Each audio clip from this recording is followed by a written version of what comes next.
नमस्कार, मैं हूं विंग कमांडर राकेश कुमार प्राशर। पंडित दीनदयाल उपाध्याय की जयंती पर हर साल 25 सितंबर को भारत में समाज में गरीबों के उत्थान के उनके योगदान को सम्मानित करने के लिए अंत्योदय दिवस मनाया जाता है। प्रधानमंत्री नरेंद्र मोदी ने 2014 में पंडित दीनदयाल उपाध्याय के सम्मान में इस दिन को समर्पित किया था। जैसे कि अंत्योदय का अर्थ है गरीब से गरीब व्यक्ति का उत्थान, इस विशेष दिन का उद्देश्य उन लोगों को प्रोत्साहित करना है जिन्हें मदद की अधिक से अधिक आवश्यकता है, ताकि वे भी संपन्नता और समृद्धि का अनुभव कर सकें। जबकि हम सभी महात्मा गांधी के सर्वोदय की फिलॉसफी से अवगत हैं, बहुत कम लोग पंडित दीनदयाल उपाध्याय के अंत्योदय की फिलॉसफी से अवगत हैं। आइए पहले सर्वोदय और अंत्योदय के बारीक अंतर को समझते हैं। सर्वोदय और अंत्योदय दोनों ही विकास के सोशियो इकोनॉमिक विचारधारा हैं, जिनका उद्देश्य समृद्ध और सुखी समाज था। जबकि महात्मा गांधी के सर्वोदय की फिलॉसफी जॉन रस्किन के अनटू दिस लास्ट फिलॉसफी से प्रेरित थी। उसका अर्थ था सबका विकास।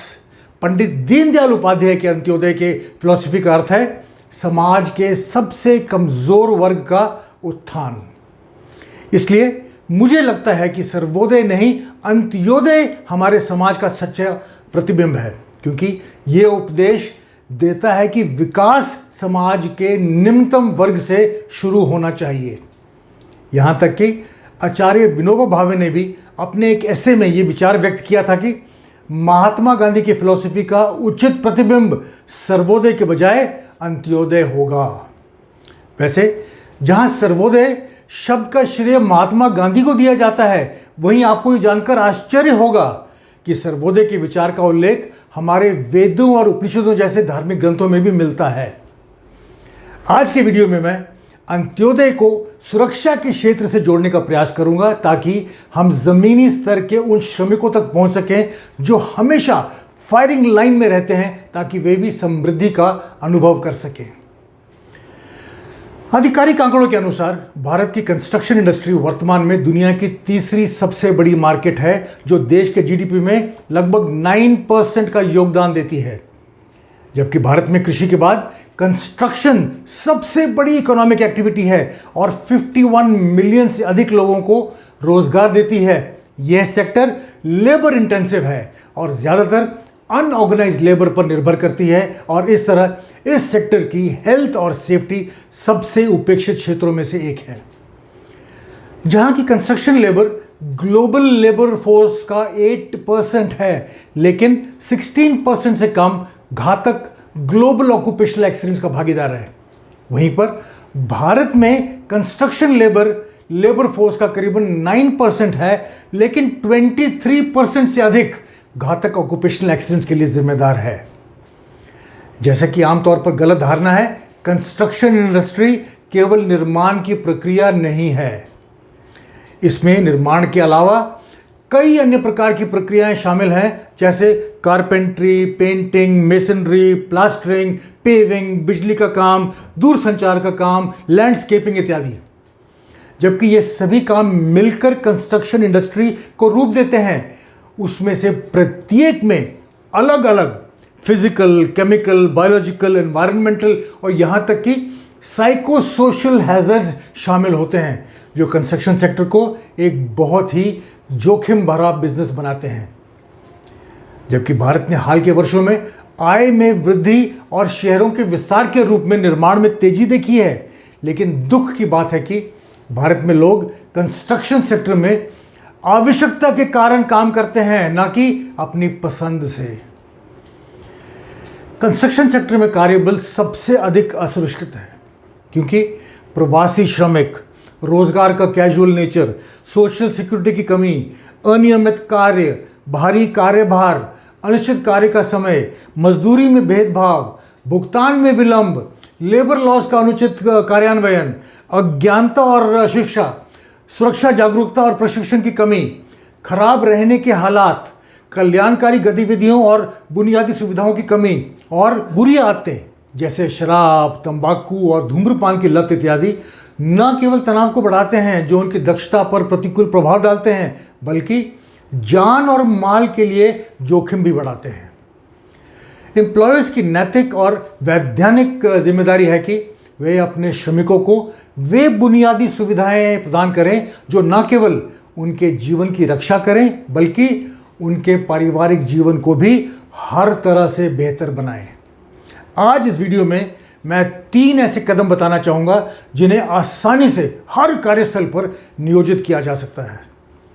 पहला, प्रायोरिटाइज वर्कर्स सेफ्टी, अर्थात कार्मिकों की सुरक्षा को प्राथमिकता दें। एम्प्लॉयर्स को पहले इस तथ्य की सराहना करनी चाहिए कि कार्यस्थल दुर्घटनाएं न केवल कार्मिकों के मनोबल को कम करती हैं बल्कि इंडिविजुअल प्रोडक्टिविटी, ऑर्गेनाइजेशनल प्रॉफिटेबिलिटी और कंपनी की गुडविल को भी हानि पहुंचा सकती हैं। इस कारण ध्यान सुरक्षा पर होना चाहिए, न कि उत्पादन पर, क्योंकि अगर सुरक्षा पर ध्यान दिया जाता है तो उत्पादन एक बाई रिजल्ट ऑटोमेटिकली होता है। इसलिए जमीनी स्तर के कार्मिकों की शारीरिक और भावनात्मक भलाई को प्राथमिकता देना आवश्यक है, जो बेहद खतरनाक परिस्थितियों में काम करने के बावजूद कागज पर बनी हमारी ड्राइंग्स को जमीन पर जीवंत करते हैं। इसलिए अपने कर्मचारियों के साथ ट्रस्ट पर बने संबंधों को विकसित करना अनिवार्य हो जाता है, जिससे न केवल सुरक्षा में इफेक्टिव एम्प्लॉय एंगेजमेंट को बढ़ावा मिलेगा बल्कि संगठन में सुरक्षा को भी वृद्धि होगी। इतना ही नहीं, एम्प्लॉयर्स को अपने कर्मचारियों को साफ सुथरा आवास, बुनियादी सुविधाएं और मनोरंजन की सुविधाएं प्रदान करने पर भी ध्यान देना चाहिए, जो न केवल मनोबल को बढ़ावा देगा बल्कि दुर्घटनाओं को कम करने में भी बहुत मदद करेगा। दूसरा, एम्ब्रेस लेटेस्ट टेक्नोलॉजी, अर्थात नवीनतम तकनीक को अपनाएं। आजकल के इस हाईली कॉम्पिटिटिव बिजनेस एनवायरनमेंट में समय आ गया है जब कंस्ट्रक्शन इंडस्ट्री अपने कंस्ट्रक्शन के कार्यक्रम को ऑप्टिमाइज करने, दक्षता बढ़ाने और सुरक्षा में सुधार के लिए नवीनतम तकनीक और निर्माण के नए तरीकों को अपनाए। तीसरा, स्किल्ड लेबर, अर्थात कुशल श्रमिक। कंस्ट्रक्शन सेक्टर में ऐसे कुशल श्रमिकों की भारी कमी है जो नवीनतम तकनीकों के साथ काम कर सकते हैं। आवश्यकता न केवल स्किल्स अपग्रेड करने के लिए नियमित तौर पर ट्रेनिंग प्रदान करने की है बल्कि श्रमिकों को बिहेवियरल सेफ्टी ट्रेनिंग देने की भी है, ताकि वे किसी अप्रिय घटनाओं का शिकार ना बने। ये नियमित ट्रेनिंग सेशंस न केवल मनोबल में सुधार सुनिश्चित करेंगे बल्कि जोखिम भरी परिस्थितियों में काम करते समय चोटों से बचने में भी मदद करेंगे। दोस्तों, मेरी राय में ये 3 कदम बिल्कुल मिनिमम अपेक्षाएं हैं जो एम्प्लॉयर्स अपने श्रमिकों के लिए कर सकते हैं, क्योंकि हमें यह नहीं भूलना चाहिए कि हमारे श्रमिक अत्यंत विकट परिस्थितियों में भी अपने एम्प्लॉयर्स के बिजनेस गोल्स को पूरा करने के लिए बड़े व्यक्तिगत जोखिमों के बावजूद काम करते हैं। अगर हम अपने श्रमिकों की समृद्धि सुनिश्चित करेंगे तो लाजमी है कि वे भी अपने कंपनी की समृद्धि सुनिश्चित करने में अपने जी जान लगा देंगे। ये मेरे विचार में अंत्योदय का सही सार होगा। यदि आप सुरक्षा में अंत्योदय की मेरी अवधारणा से सहमत हैं तो कृपया मेकिंग इंडिया सेफ के हमारे मिशन में शामिल हों और अपने मित्रों, सहकर्मियों और ज़मीनी स्तर के कार्यकर्ताओं को भी ऑर्गेनिक सेफ्टी के हमारे संदेश को फैलाने में हमारी मदद करें। और हाँ, हमारे चैनल के सुधार के लिए अपने सुझाव देना, सब्सक्राइब करना और इस वीडियो को लाइक करना भी ना भूलें।